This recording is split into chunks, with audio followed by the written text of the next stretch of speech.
Now it's time for our weekly energy update with Dan McTeague, President of Canadians for Affordable Energy. All yours, Dan. Well, thank you for this, Teresa. A week in which we, as I predicted last week, are starting to see some pretty significant increases in the price of gasoline.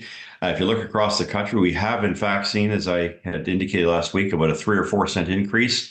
So Vancouver's been up about 7, 8 cents a liter. Not many people paying attention to that and finding excuses not to consider it.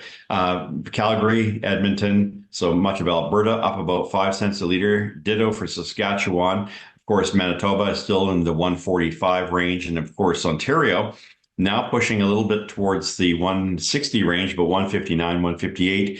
The only difference being in many cities across Ontario, especially Southern Ontario, retailers are giving away their 8% retail margins. They're sometimes charging only 3 or 4 cents a liter. So that's why you see prices a little lower.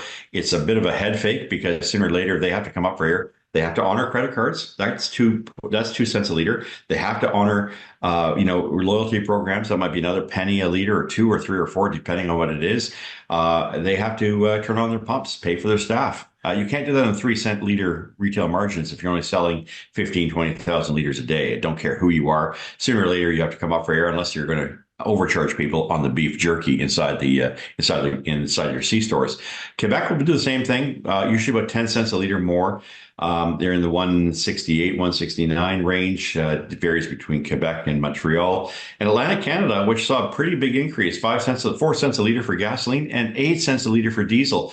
And diesel is the big issue of the week because no matter how you look at it, no matter how much U.S.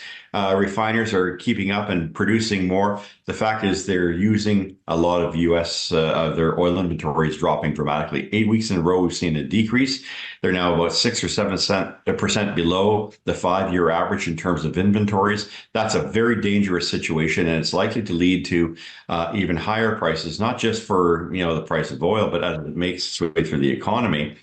For most people, they're probably not aware of the fact that crude at about $78 a barrel for WTI works out to about 71, 72 cents a liter. The rest is tax and retail margins, as I've mentioned. But it does mean that we are heading in the winter months as things get colder, not just natural gas and propane, but diesel prices are also on the rise. At the beginning of the year, diesel was about $2 a barrel in the United States, $2 for a gallon, I should say. Now pushing a little bit, a lot closer to 261. And the weakening Canadian dollar doesn't help either. A lot of people tend to forget that. But after 30 years of doing this, of predicting gas prices, it's pretty simple to figure out that when a weak Canadian dollar loses ground to the U.S. greenback, prices of energy go up. Let me put this in perspective.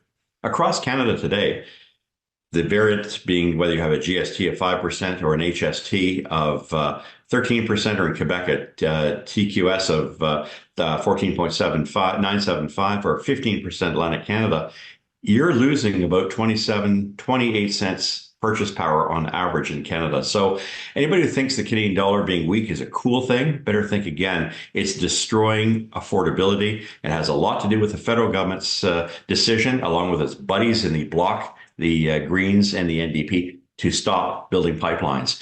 Because we're not getting our resources to international markets, our number one generator of revenue and also big trendsetter as far as gas prices are concerned, and the value of the Canadian dollar, because that continues to be a problem, we can't sell to the rest of the world. Next week, we'll find out what tariffs really mean, because we can't sell that spare oil to other countries because we've blocked pipelines. This has been a real maddening policy, and I don't blame Danielle Smith, the Premier of Alberta, one bit.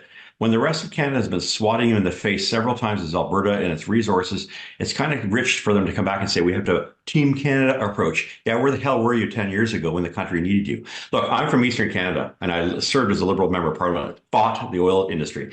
But when it comes to bad public policy, green policies advocated by Justin Trudeau and, yes, the Mark Carneys and, the Chrystia Freelands of this world, who temporarily will hold that seat and continue to manage to throttle the country, you have to kind of ask why the country accepted having people destroying our resources and our prosperity and our standard of living. And that's showing up every single day in their standard of living with a low Canadian dollar. Expect prices to go a little higher this time next week, and we will talk to you a little bit more about that at that time. Thanks again, Teresa.